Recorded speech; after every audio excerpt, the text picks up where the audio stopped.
Break के बाद आपका एक बार फिर से बहुत बहुत स्वागत है। आप देख रहे हैं news 18 Rajasthan lifeline e conclave. अब हम बढ़ते हैं अपने अगले सेशन की तरफ, जिसमें हम कोविड-19 मानसिक स्वास्थ्य विषय पर बात करेंगे। इस सेशन में चर्चा करने के लिए अब हमारे साथ जुड़ चुके हैं Pandit Krishnachandra memorial neuroscience centre Bikaner के निदेशक डॉक्टर अच्युत त्रिवेदी जी, आईडीएसपी के state nodal officer doctor Praveen Aswal ji और आनंद हॉस्पिटल लालसोट के मनोचिकित्सक डॉक्टर सुनीत उपाध्याय जी। और आपसे बातचीत करेंगे न्यूज 18 राजस्थान के वरिष्ठ संवाददाता भंवर पुष्पेंद्र चौहान। नमस्कार, मैं भंवर पुष्पेंद्र चौहान आपका बहुत बहुत स्वागत करता हूं ई कॉन्क्लेव लाइफलाइन के सेशन में। और इस सेशन में आज हम बात करेंगे कोविड-19 और लोगों की मनोदशा की, और उस पर बात करने के लिए हमारे साथ 3 मेहमान जुड़े हुए हैं। जी हाँ, डॉक्टर अच्युत त्रिवेदी हैं, आप निदेशक हैं Pandit Krishnachandra memorial neuroscience centre Bikaner में। वहीं हमारे साथ दूसरे मेहमान जुड़ेंगे डॉक्टर प्रवीण असवाल, आप स्टेट नोडल ऑफिसर हैं आईडीपीएस में। और वहीं डॉक्टर सुनीत उपाध्याय हमारे साथ जुड़ेंगे लालसोट से, जो आप आनंद हॉस्पिटल लालसोट में मनोचिकित्सक हैं। तो चलिए सबसे पहले हम बात करेंगे कोविड-19 के इस संकट काल की। जी हाँ, कोरोना काल कहें या संकट काल कहें, दोनों एक दूसरे के पर्यायवाची हो गए हैं। किसी न किसी दौर से इस पूरे काल में व्यक्ति एक संकट से जरूर गुजरा है। एक नहीं, कई संकट उसके सामने आए हैं, लेकिन ऐसे में जो कोरोना योद्धा हैं वो मिसाल बनकर सामने आए, और हमारे डॉक्टर्स भी हमारे सबसे बड़े कोरोना योद्धा रहे। तीनों मेहमान हमारे साथ हैं। सबसे पहले मैं डॉक्टर अच्युत त्रिवेदी जी के पास जाऊंगा।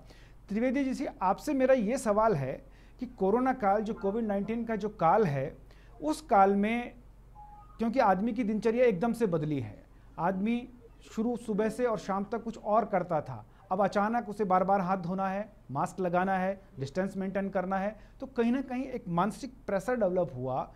उस प्रेशर को आप किस तरह से देखते हैं? मनोवृत्ति जो इन दिनों में लोगों की बदली है, वो हर कारण से बदली है। पहला कारण हम ये मानते हैं कि पहला कारण तो नो डाउट, कोई भी ऐसी बीमारी जब विकराल रूप में किसी भी देश या किसी भी पार्ट वर्ल्ड के किसी भी पार्ट में आती है, तो वो एक डर पैदा करती है। वो एक डर जिसके कारण हर आदमी एक अपने अंदर डर सा महसूस करने लगता है। तो जो मास्क है, जिसके प्रिवेंशन के जो गाइडलाइंस हैं, जो गाइडलाइंस अभी WHO ने जारी की थी, उसमें मास्क भी है, सोशल डिस्टेंसिंग भी है, और बार बार हाथ धोना भी है।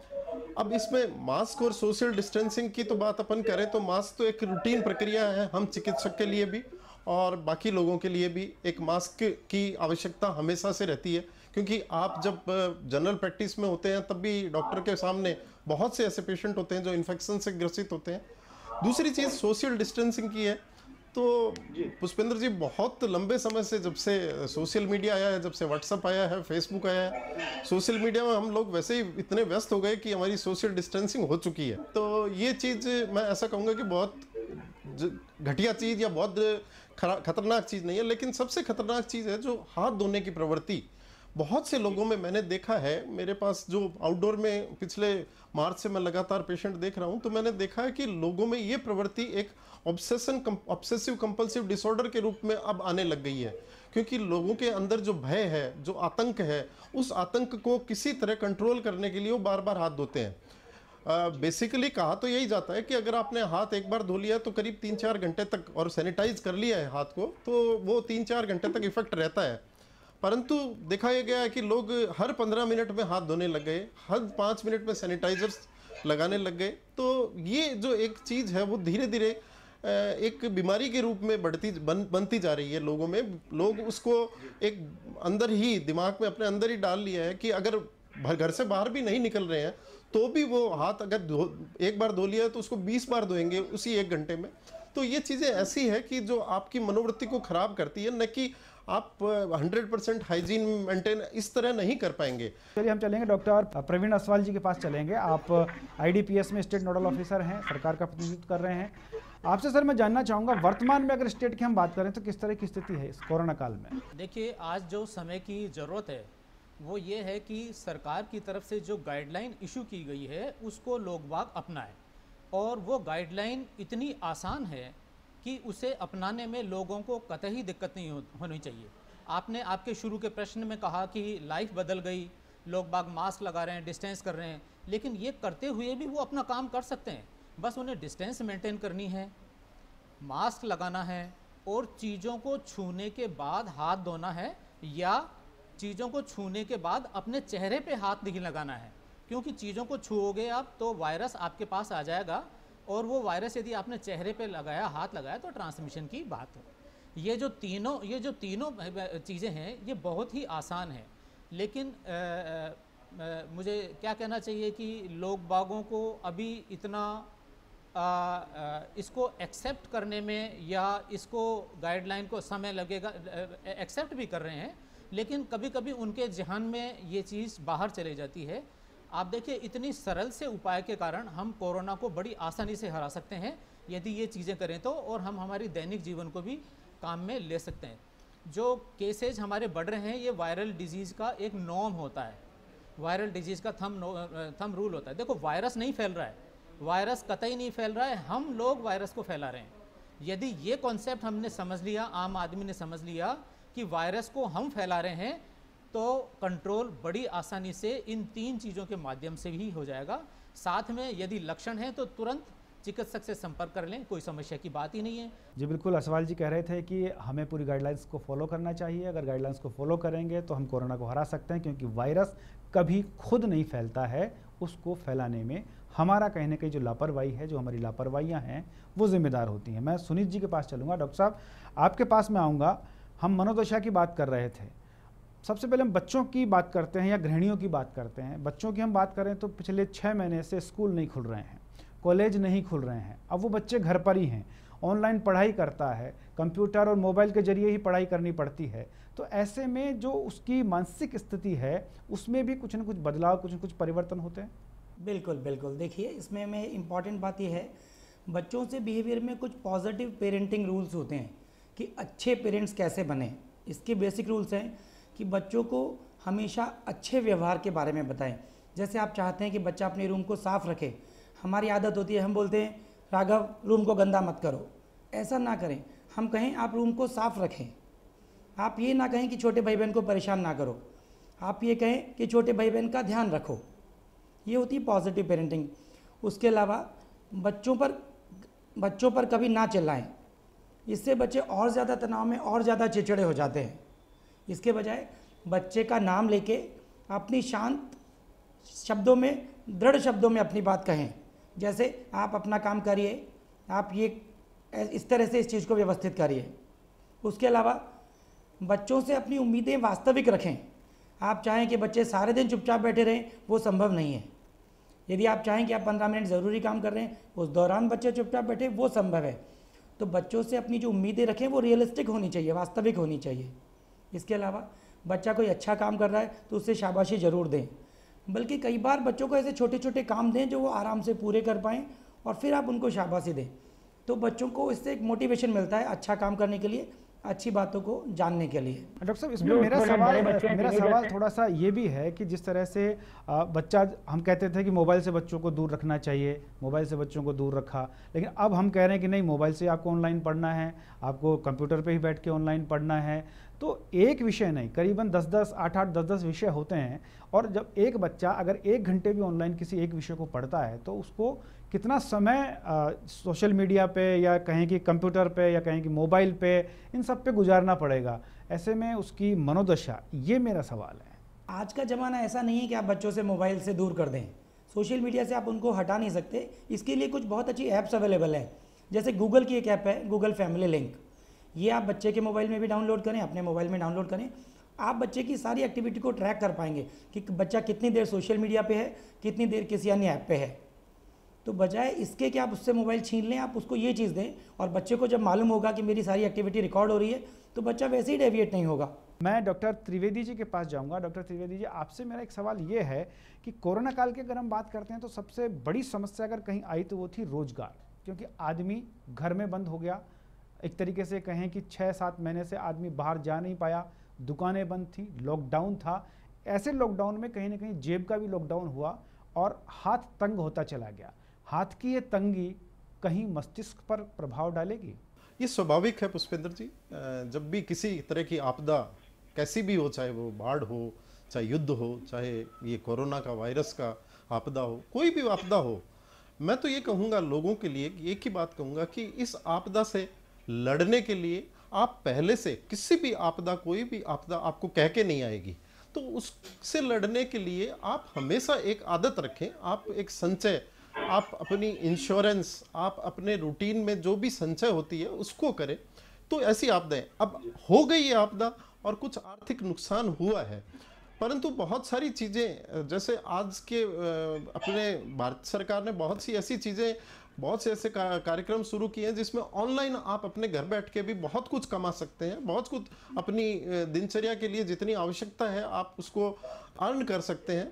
तो ऐसा नहीं है कि इसको अपन लेके बैठ जाएं कि ये सब खत्म हो गया, खत्म कुछ नहीं होता है, दुनिया ऐसे ही चलेगी, इसमें आपदाएं आती है। जैसे आपने बहुत से उदाहरण देखे होंगे जापान में बरसों से आपदाएं रोज आती है और वो वैसे ही खड़ा हो जाता है। तो हमें भी एक मॉरली अपने आप को स्ट्रॉन्ग रखना है। ऐसा हम नहीं कह सकते कि बिल्कुल ही, मुझे ऐसा नहीं लगता कि बिल्कुल हिंदुस्तान ठप हो गया हो, कि खाने को भी नहीं है, लोग एक दूसरे को मार रहे हैं, ऐसा भी नहीं है। एक सामंजस्य बना है, हम लोग बहुत ही सांस्कृतिक लोग हैं, तो हम एक दूसरे की मदद करते हैं।